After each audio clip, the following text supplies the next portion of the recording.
तेनालीराम ने चोरों को पकड़ा। एक बार की बात है, विजयनगर राज्य में बहुत चोरी होने लगी। लोगों के घर से दिन दहाड़े कीमती सामान गायब होने लगे। लोग इस बात से बहुत डर गए और परेशान होकर राजा कृष्णदेवराय के दरबार में पहुंचे। यह जानकर राजा को बहुत गुस्सा आया और तुरंत अपने सैनिकों को चोरों को पकड़ने का आदेश दिया। जगह जगह राज्य में सैनिकों को तैनात किया गया, पर तब भी चोर चोरी करने में कामयाब होने लगे। तब राजा ने अपने चतुर विदूषक तेनालीराम को इस मुश्किल का हल निकालने के लिए कहा और साथ ही राजा ने सैनिकों की एक टुकड़ी भी तेनाली के साथ भेजने के लिए आदेश दिया।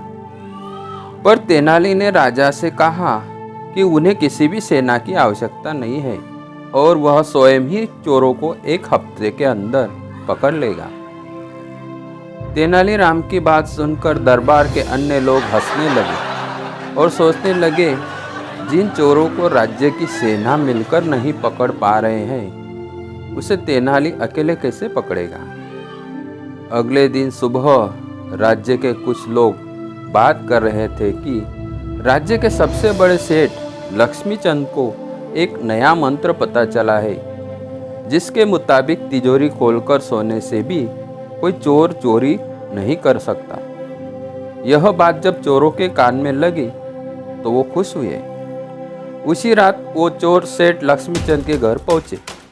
उन्होंने देखा कि तिजोरी खुला हुआ है तो वो बहुत खुश हुए और उन्होंने अंधेरे में चुपके से सभी पैसे और कीमती सामान को चोरी कर लिया। अगले दिन सुबह दरबार में जब यह बात पहुंची तो राजा सेठ पर क्रोधित हुए और बोले, जब तुम जानते थे कि राज्य में चोरी हो रही है तो तुम्हें तिजोरी खुला रखने की आवश्यकता क्या थी।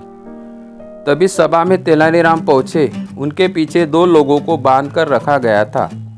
राजा ने पूछा, ये कौन है?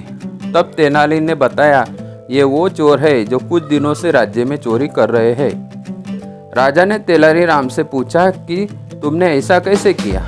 तब तेनाली ने बताया, कल मैं ही सेठ लक्ष्मीचंद की तिजोरी खुला रखने के लिए कहा था और पूरे राज्य में अपने कुछ लोगों के द्वारा इस बात को फैला दिया। सेठ के कमरे में मैंने सभी जगह जमीन पर काला रंग बिछा दिया था। रात को जब चोर चोरी करने के लिए गए तो काला रंग उनके पैरों में लग गया। जब पैरों के निशान की मदद से हमने उनका पीछा किया तो पता चला कि उन चोरों से हमारे राज्य के पुराने मंत्री चोरी करवा रहे थे। इस प्रकार हमने चोरों को और उस पुराने मंत्री को पकड़ लिया। राजा बहुत खुश हुए और उन्होंने तेनालीराम का धन्यवाद किया और इनाम भी दिया।